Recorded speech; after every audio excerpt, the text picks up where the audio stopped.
Welcome to Tales from the Drum. Quantum, Hex, the Cabinet of Curiosity, Advanced Technomancy, Ponder Stibbons. Put these all together and you have the YouTube version of Tales from the Drum. Specifically, right now, Pratchips. What can the harvest hope for, if not for the care of the Reaper Man? One of my favorite quotes from, yes, Reaper Man, and yes, Reaper Man is our book of the week this week for Pratchips. Reaper Man is book number 11 in the series. It is the second book featuring death as a major character, the first one having been Mort. And it's also the second book to feature the UU Wizards as major characters, the first one being Moving Pictures, which was published right before Reaper Man. The auditors are stirring up trouble in Reaper Man, and specifically they're stirring up trouble for death. As a matter of fact, they managed to get Azrael, who is sort of like the ultimate reality, to give permission to retire the Death of the Discworld. And when that happens, he becomes mortal. But the auditors, being the auditors, they don't have a replacement immediately ready, and that's going to cause lots of problems with all that excess life force sloshing around the disk. And for the Death of the Discworld, the problem is to learn to live, to learn how to be human. And he manages that by taking a job as Miss Renata Flitworth's farmhand. And during the 6 days that he works for her, he managed to experience fear, he experienced sleep, dreaming, work, making friends, getting drunk, and ultimately battling and defeating the new death that the auditors have had a hand in creating. And meanwhile, Wendell Poons is supposed to die. He has a going-away party. The UU faculty throw one for him. And comes the hour, death doesn't show up, and Wendell dies in a manner of speaking, but his life force doesn't have anywhere to go, so he becomes a kind of an undead, a kind of a zombie. And he has to deal with the side effect of all this life force, which is the arrival of these strange little globes which hatch these strange little shopping carts which inhabit this strange new city on the outskirts of Ankh-Morpork, city which is a predator or a parasite. And with the help of the Fresh Start Club, he manages to get rid of this parasite city, and with the return of death, he is finally able to die, which by that time he is more than ready to do. So there you have our 3-minute look at this week's book, Reaper Man, and I will talk to you tomorrow. It's Reaper Man this week, and since it's Tuesday, that means it's time for a person, a character from Reaper Man. 2 choices spring immediately to mind: the Death of the Discworld / Bill Dorr and Wendell Poons. I decided to go with Wendell since Death gets plenty of time in the spotlight in the later books, and Reaper Man is it for Wendell. We first see him at the beginning of Reaper Man at his going-away party.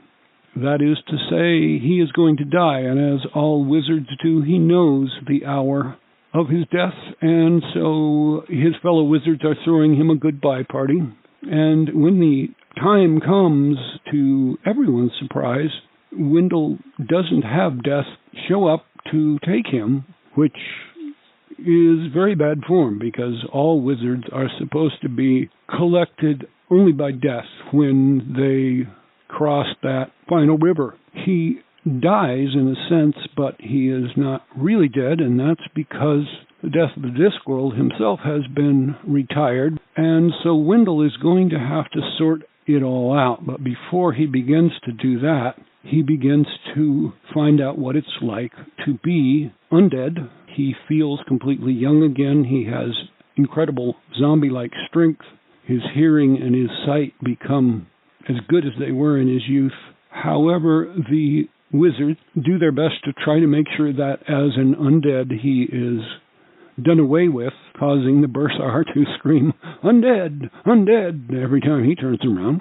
However, their efforts in burying him at crossroads of two of the busiest streets in Ankh-Morpork don't work. He digs his way out. He finds his way, because of a very odd occurrence, to the Fresh Start Club, a club for the undead run by our favorite zombie, Red Shoe.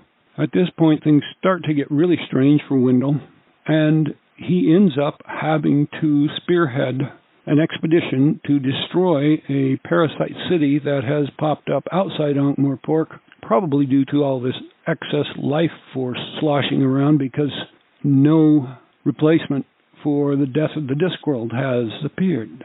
Of course, in the end, all is well. He manages to get the job done, and, to quote Reaper Man, with great relief and general optimism and a feeling that on the whole everything could have been a lot worse, Wendell Poons dies. So that is Wendell Poons. That's our Pratchips person of the week for this week. We'll be back with the place tomorrow, and I'll talk to you then. And the place from Reaper Man that we are going to take a closer 3-minute look at today is the farm of Miss Renata Flitworth. Could actually have done Miss Flitworth as the person as well, but you got to make choices.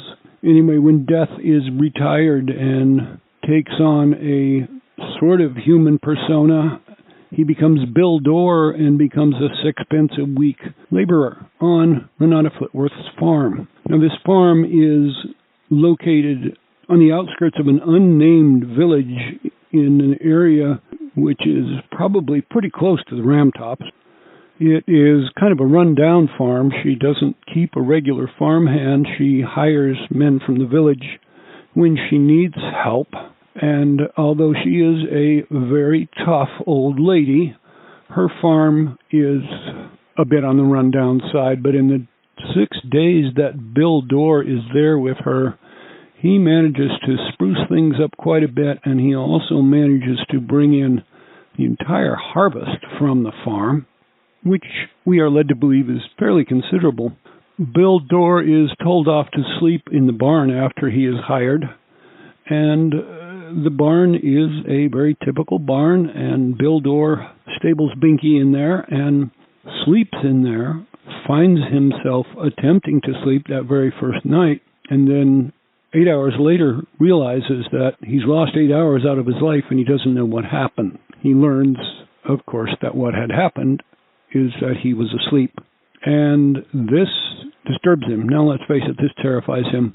And so he begins to work like a demon on the farm, chopping wood and feeding the pigs and just generally going to town on the farm, if you will.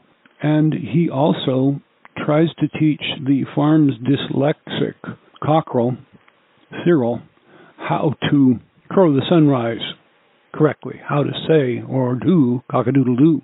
And he gets invited ultimately into the parlor of Miss Flitworth's farmhouse. The rumor in the village is that she has all kinds of treasure because her father was a smuggler. But what she really has is some musty furniture and some memories about how her life might have been.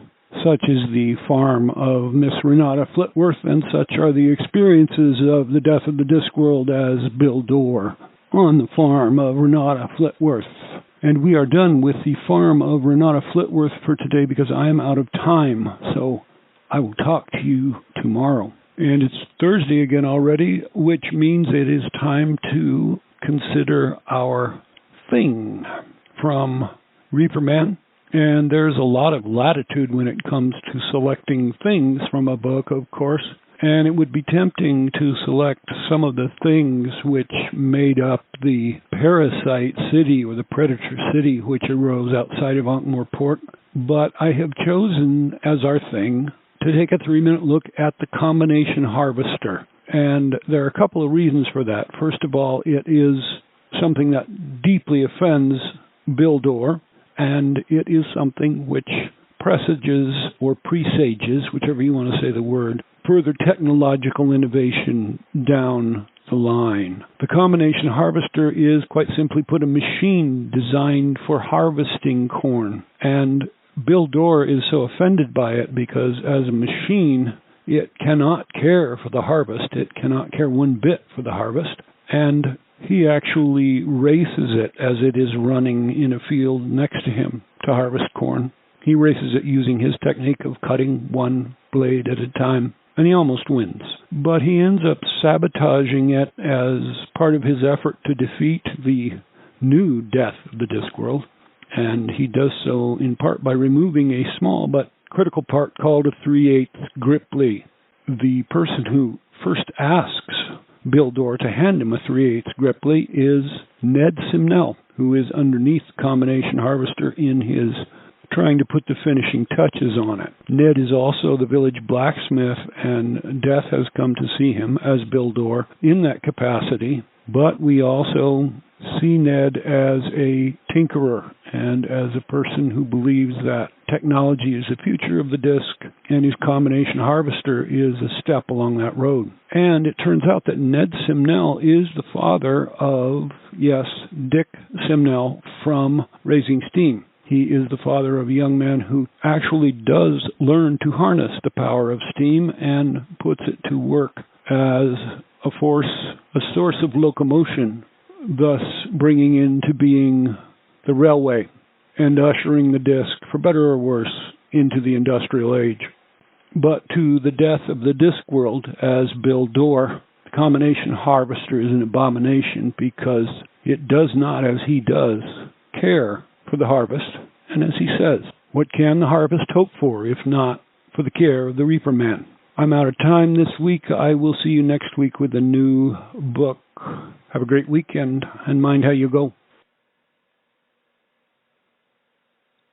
This week we are pleased to be able to present to you part 2 of the Battle of the Bag. And as you can see, it started out with some head kissing, Holly giving Ivy a little bath, but then there's a bit of, desultory wrestling, but then there's a charge over the foot of the bed, and they come back.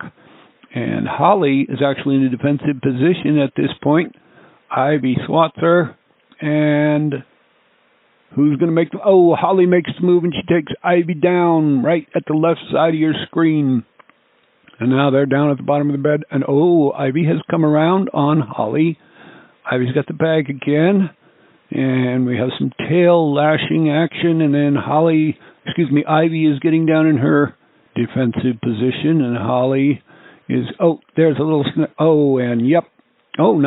look at that. Ivy knocked Holly down, and Ivy has now moved over rather contemptuously away from the bag. Holly is lying on it rather casually. But we are waiting for, looks like Ivy's going to come make a move. Holly does a rollover, and again, just out of the view of the camera, there is some wrestling going on. The wrestling seems to be continuing, and we're waiting to see who's going to emerge. I think they've gone completely to the left of the screen. But there's Ivy, and Ivy says, "I'm done."